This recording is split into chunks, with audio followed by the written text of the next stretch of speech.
all the way from Dalaga. Ano yan? Sige na, June! Debate. Ano masasabi mo? Debate. Are you in favor or not? Caesar positive or RPC? Kasi 1 minute only. Kasi kapag na-legalize yung same-sex marriage, it's mag-promote yung, parang pinapromote sila yung quality ng lahat. Kasi lahat naman tayo is, we are all different. Siyempre, may kanya-kanya tayong parang kalanin.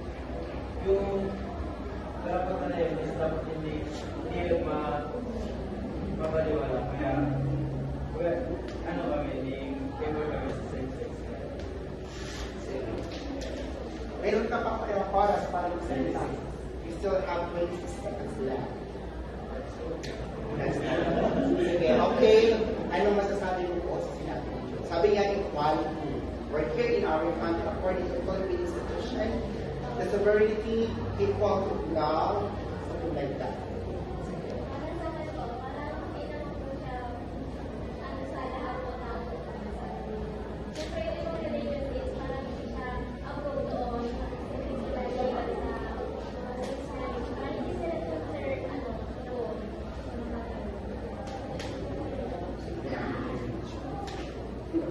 Sige. So, doon siya sa atin yan, pinapaliwanag. Sige, okay. Next. So, applicable siya doon kasi same-sexual ay equality, acceptable na yan sa society. Kaya, hindi nyo hawak ang desisyon na kada isa. Kaya, hindi nyo sa atin. Masasabi nga, may di pwede na same-sex na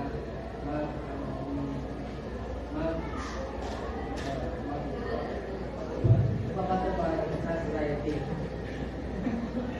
Okay, Janela. Sabi mo sa society dito. Pero pag tignan mo yan sa batas, may mga legal conflicts pa yan kasi ang daming proseso pa na gagawin. Tapos, ang usapan dito is same-sex marriage. Hindi lang same-sex couple. Kasi yung same-sex couple is pwede siya dito. Pero yung same-sex marriage is hindi pa siya na sa Philippines. Kasi yung sa Philippines, parang may sinusunod tayo na family code sa Philippines.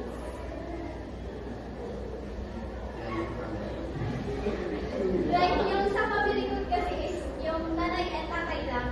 Yung, So, ano yung effect nun sa bata? Sa kalig? Dapat ganun. sa legal conflict kasi sir, pwede i-adjust pa doon yung mga taxes, yung mga hospital bills, tapos yung adaptation rules, pwede doon po ma-adjust pa. Kaya maraming proseso pa, hindi maraming sa law. Ano masasabi mo? Kaya naman yung tayo, dali. May oras pa. Omar, ka na.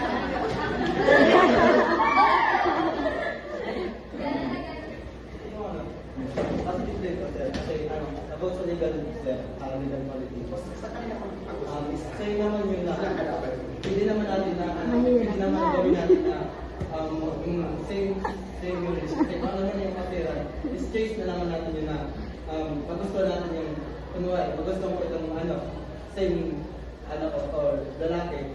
So, Lalaki sa lalaki. Okay. Babae sa babae. nagkakaroon pa rin sila ng benefits or binibigyan pa rin sila ng benefits. Kasi yun naman ang yung kung pag-uusap natin sa government, okay naman naman same sex marriage. Kasi choose mo naman natin daw, di naman lang sila mag-didikta or magpipigil sa atin.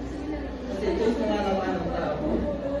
Ang tanong, kung naranang siya sa law, ang tanong, kasi sabi mo sa, parang agree na yung government, so may proof ka na naranang siya sa law, kasi Ano ba ito? Sa daming Paris negative. legal conflict. Ay, Sa sa ibang America bansa, sa pwede siya kasi parang may sinusunod sila na equality. Pero dito sa Philippines, parang wala pa man yun. Tapos, ang usapan is same-sex marriage. Tiga po na siya. Like for example, so pag adapt niya, so dati baga, different yun So, naka-mindset sila kung ika-practice nila na maging okay na and maging equal na. So, kasi, once na, ano,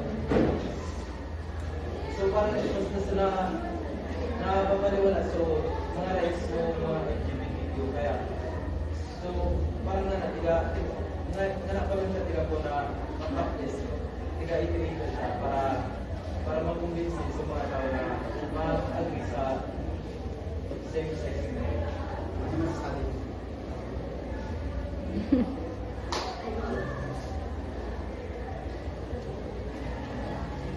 Actually, I'm not against, pero Hello! yung pinag-usapan kasi is yung negative. Tapos, di ba yung dito sa Philippines, may family law tayo. Tapos, yun nga, yung nanay na mas tatay. Tapos, pag same-sex, paano kayo makakabuo?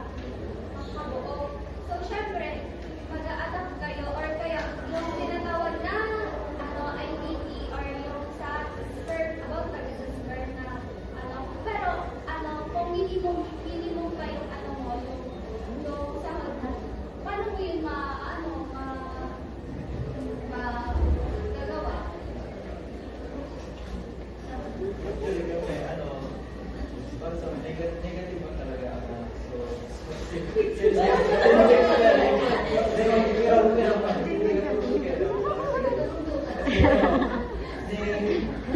Especially sa religion pa ba, hindi ko man yan pa, diba? Pero, dahil ba sa diba, ang pigano namin, so, dapat equal sa gabos. Gabos sa tao is may kapatid.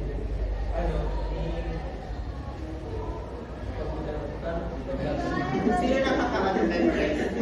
Okay, time is up. Thank you so much everybody for your sharing your thoughts about our topic for today. So, sino nakaka-kabisado ng preamble and constitution? Being the sovereign Filipino people, imploring the kingdom of Mighty God, in order to fulfill